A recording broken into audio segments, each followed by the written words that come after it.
Teníamos una deuda importante con algunos amigos de poder entrevistar a una auténtica leyenda, un auténtico mito, al diseñador de uno de los modelos más icónicos de la gama de BMW. Y hoy estamos con él, es todo un placer presentaros a Hans Muth, que es el padre, para empezar, de la R90 GS.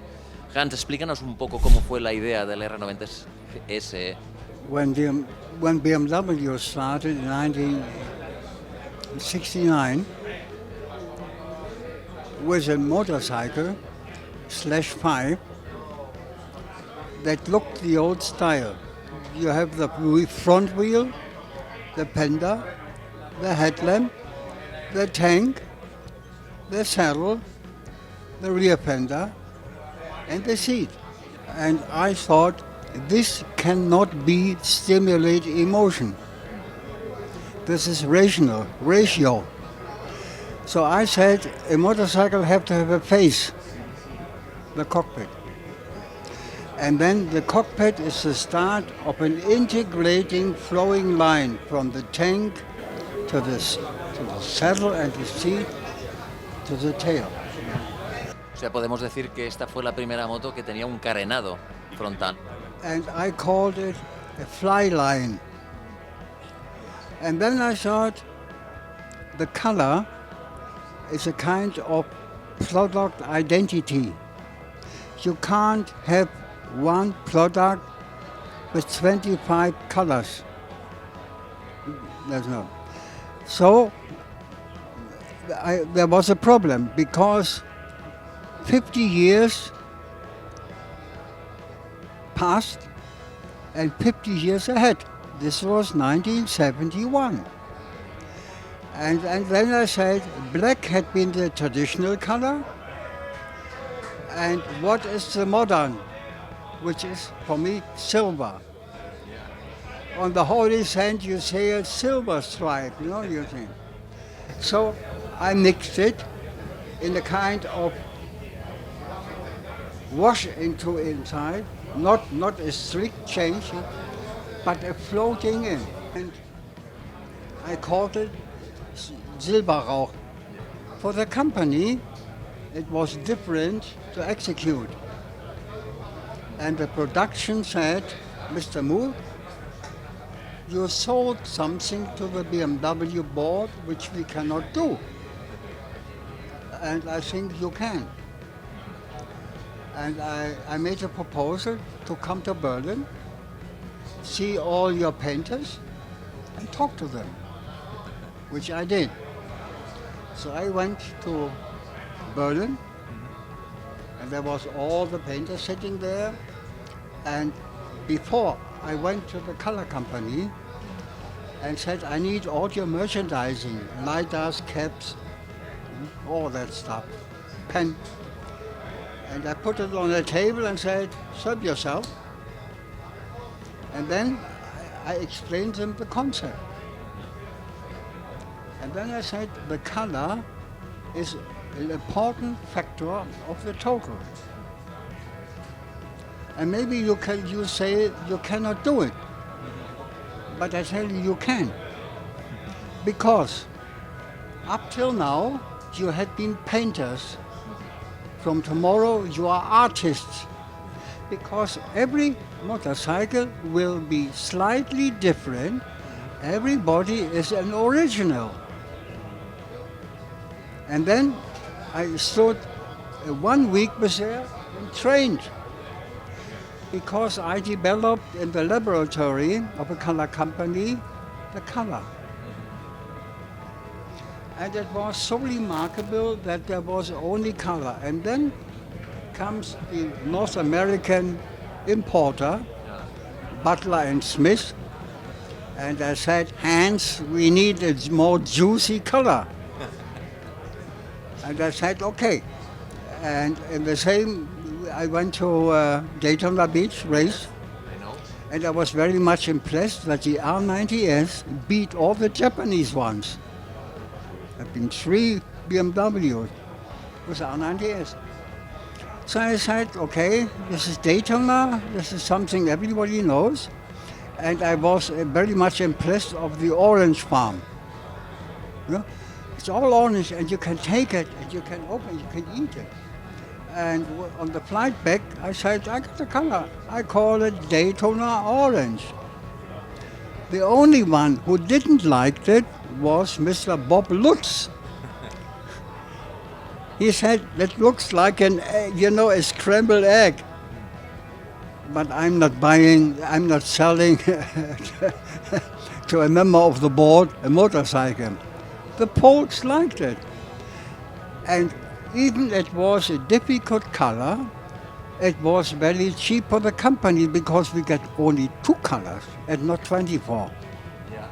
It was, when we presented the motorcycle, that was the year of the oil crisis, where in Germany we could not use the car on the weekend. And it was on the same IAA, the Automobile Fair, Mr. Lutz presented a 2002 Ti Turbo with a lettering in the mirror, Turbo. And the press said, in this times of oil crisis, BMW offers a turbo. And then the Porsche said, and also a motorcycle, which is, do we need motorcycle? But that was a seller. And they rated a very small quantity of R90S in the daily production. And it had been 80. It was 3/4 of the production, been all R90S, starting with this color.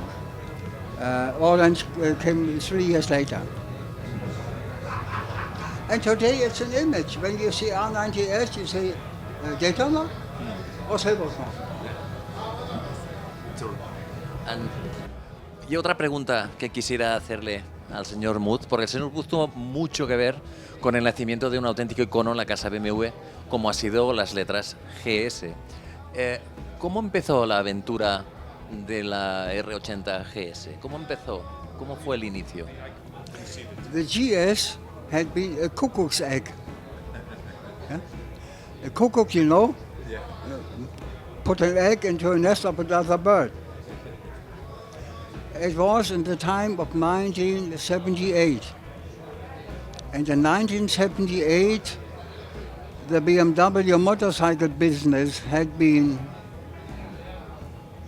because the motorcycle had been outsourced in 1975 into a GmbH, and the US market had trouble with the Boxer engine, and sales went down. So it was a very critical time that the Vorstand thought about, do we need it?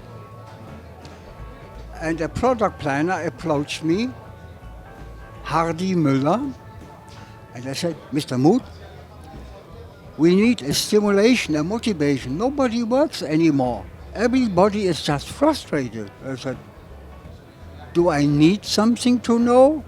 Said, yes, do you know? I said, everybody is working with me.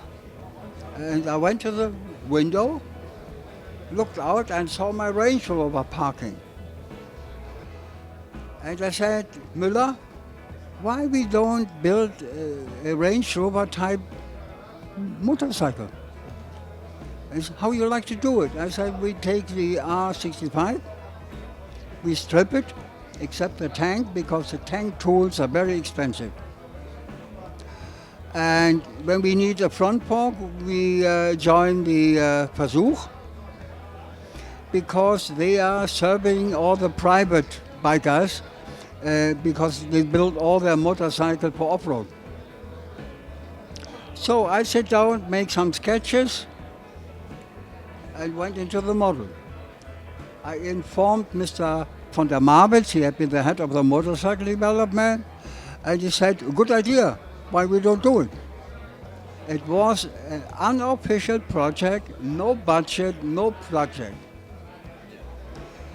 So I did it, and my concept had been Muskel und Sehnen. Small, light, because you will off-road. Okay. And when I saw the model, unpainted. I looked at it and I said, it looks so naked because it's small. Yeah. And I said, what is the message? And the message is that you can go with a Boxer engine into off-road. And I said, what is a Boxer engine? The Boxer engine is the red, bloody heart of a Bavarian motorcycle. Okay. So I painted red. And also the drivetrain. Red, yeah. And the tank, I had a slightly green silver because the message is off-road into the green. Yeah. Okay? But then was a problem. We have to present it to the Vorstand. And we had always a kind of midterm presentations for small little changes,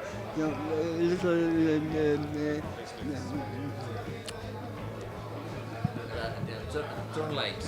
Turner and all that little mucks. And I put the model there. And the Vorstand came. And the Vorstand, they had been very much, they like motorcycle. And one time in the year, there was a Vorstandsfahrt. 4 of the members make a ride with motorcycles. You know, it was like using a love affair besides. And while I presented, you know, the little things, they always looked at it. And then they said, Mr. Moon, what is it? What did you do there? And I said, this is another attempt to show something for a younger customers. We only have heavy motorcycles for old men. I said, gentlemen, what shall we do with it? And I said, why we don't put it into the development? Then it became a project and a budget. But I left 1979 early the company. Yeah. And another one took over. So the concept was not presented and not launched. So everything except the little choke here. But I can say 80% had been taken over. I'm sitting in 2023 in this city, this event, and have to see that the GS today is the most wanted, sold and manufactured motorcycle category. Y seguiríamos hablando aquí con el señor Mood de mil y una anécdotas, porque aparte, después de dejar BMW, fue a otras marcas, etc. Solo aclararos que nos ha dicho off the record que él no es el padre del pico de pato famoso que hay muchas. Por mucho que algunos de vosotros penséis que gracias a otros modelos de otras marcas que ha diseñado, él fuera el creador, nos ha dicho con mucha confianza que él no ha sido. Mr. Mood, many thanks. Pleased to meet you, and I hope can speak with you more times more. Thank you very much.